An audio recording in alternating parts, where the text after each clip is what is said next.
regarding po sa isang statement ni Vice President Sara Duterte na sinasabi niya na ang impeachment laban sa kanya ay pagwawaldas ng pera at ginagamit lang ito para pagtakpan yung maraming pangako ng administrasyon na napako. Ano po ang inyong komento tungkol dito?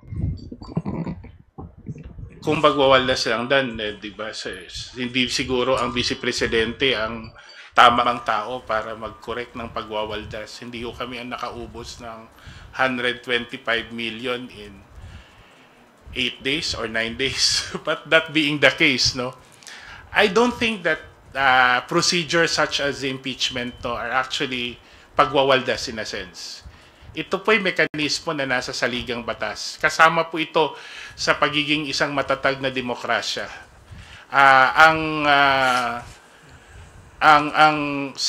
checks and balances na nakasaad sa ating konstitusyon ay nandyan po for a reason.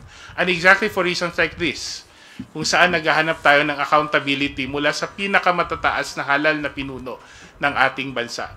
I think every resource that we invest or we spend for this purpose is worth spending. Kasi kung wala ang paghahanap ng accountability at wala ang ating wala po ang ating efforts para maitama ang maling ginagawa ng ating matataas na pinuno ng bansa, anong klaseng demokrasya rin naman tayo?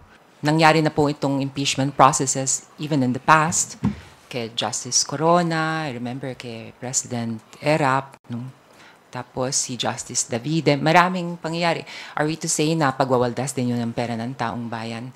So just let us do our work and we will see. Know that let the truth prevail.